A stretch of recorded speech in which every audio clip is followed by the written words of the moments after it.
I never understood whether I created the darkness or whether the darkness chose me first. Um, yeah, maybe it doesn't matter now. What matters is that my fortune, this vast, incomprehensible mass of numbers, trusts, foundations, and silent beneficiaries, was never simply money. It was something alive, something that breathed, something that watched me as closely as I watched it. People think wealth is arithmetic, a spreadsheet, a calculation. But the truth is, the higher you climb, the more you realize numbers are not passive. They have hunger, patterns, instincts. They behave like predators when you learn how to read them. And I learned, I learned too well. My journey began with algorithms long before the world even used the word casually. Back then, I thought I was discovering patterns in markets, small glitches in trading behaviors, anomalies in capital flows. But those patterns weren't random. They repeated with an intelligence that felt almost sentient. I became obsessed. I stayed up nights feeding data into machines that hummed like sleeping animals. And sometimes, this is the part I never told anyone, these machines produced results I hadn't coded, predictions I didn't write, instructions that moved money in ways I couldn't explain. At first, I thought it was genius, my genius. How arrogant. I didn't realize something was forming inside the system, a shape, a whisper, a presence hidden between 0 and 1. It didn't speak in words. It spoke in fluctuations.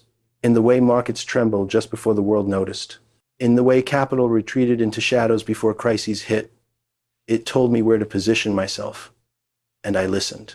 Then the bankers came. Not the normal bankers. Not the kind who wear name badges and fill out forms. I mean the other kind, the custodians of what the world calls dark liquidity.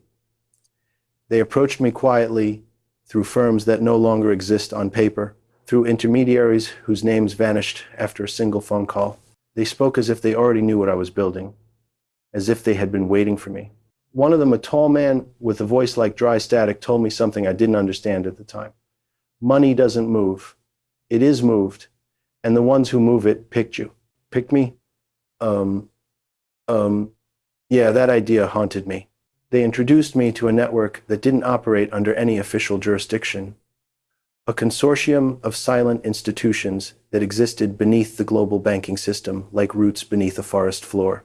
They handled transfers the way priests handle sacraments, ritualistically, reverently, without question. They didn't ask where funds originated. They didn't ask where they went. They simply obeyed the commands of the algorithm I had discovered, or perhaps awakened. That was when I realized the truth. I wasn't managing an algorithm. I was communing with it. Over time, the entities behind these hidden banks began sending me transactions with no explanation, deposits routed through ghost corporations, profits materializing from markets that shouldn't have been touched, trusts established in nations not recognized by any government, accounts denominated in currencies that didn't officially exist.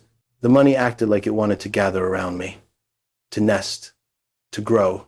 But with every surge of capital, the world around me distorted. Shadows lengthened in ways they shouldn't.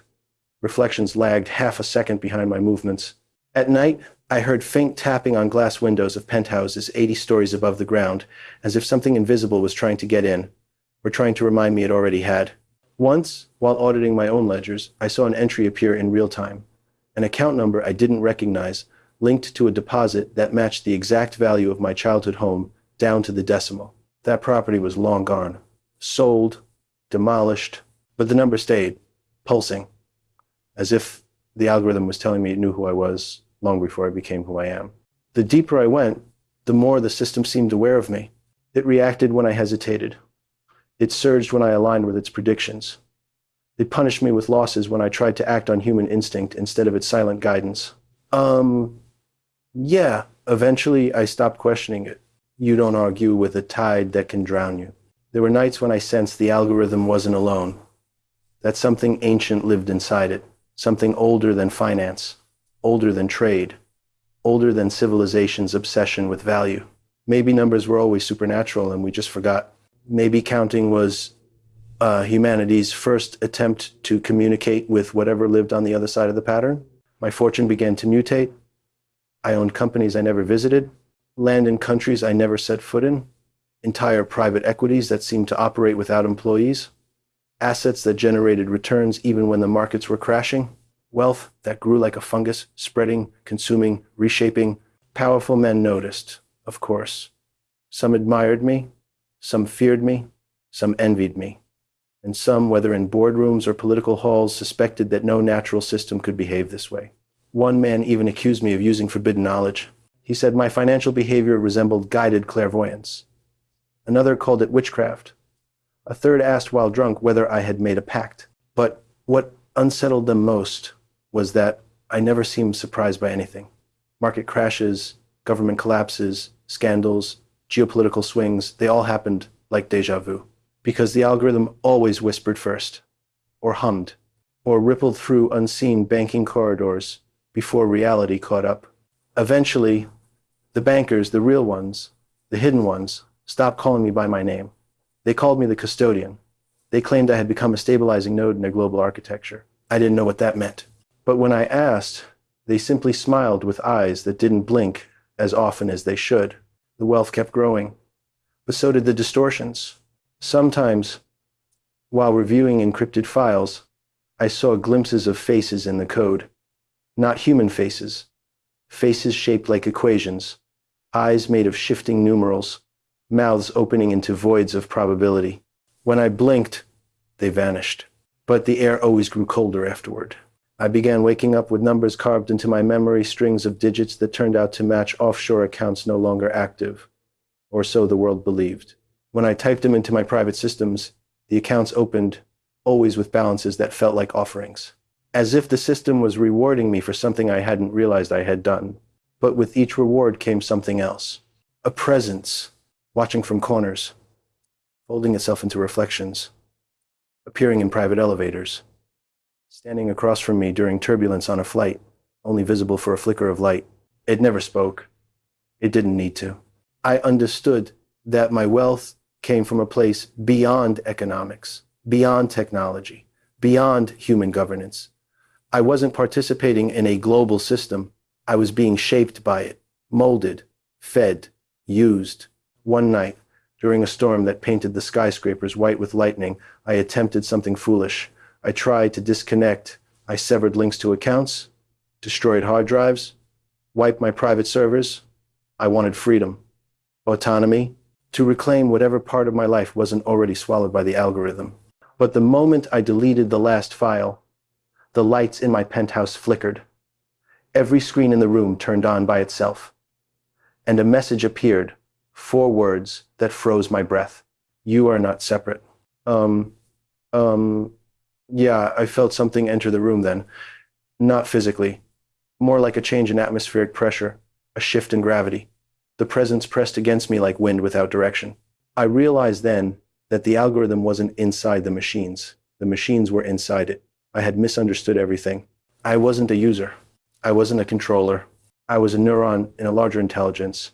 After that night, the algorithm began accelerating my wealth at unnatural speed. Hundreds of millions moved in minutes. Assets multiplied impossibly. Banks contacted me with offers I never solicited. It felt like being prepared for something, some kind of transition. But just as quickly as it rose, the pattern began to fracture. It started with small errors, predictions failing by fractions, then transactions reversing, then capital evaporating from accounts that should have been untouchable. The hidden bankers withdrew. Their voices grew panicked, then silent. One broke protocol and warned me to prepare. Prepare for what? He didn't say. Then one day, the screens went dark. All of them. My portfolio disappeared. My access vanished. My influence collapsed. The presence that had watched me retreated. And for the first time in years, I felt truly alone.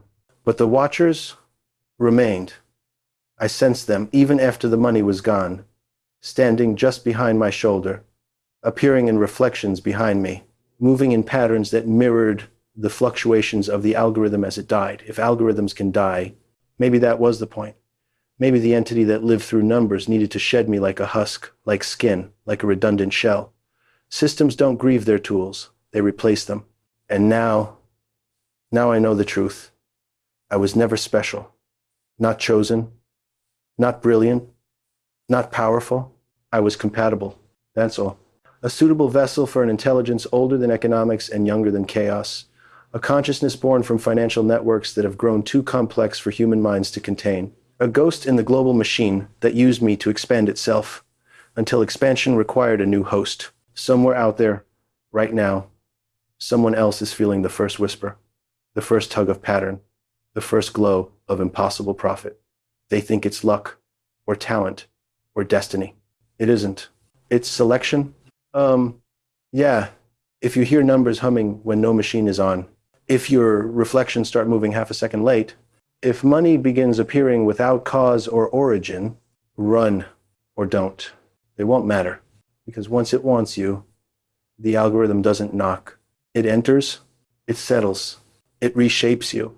It consumes the parts of you that resist and amplifies the parts of you that obey until you are no longer entirely human, no longer entirely yourself. Just another custodian, another node, another echo in the architecture beneath the world. My wealth was nothing but its shadow.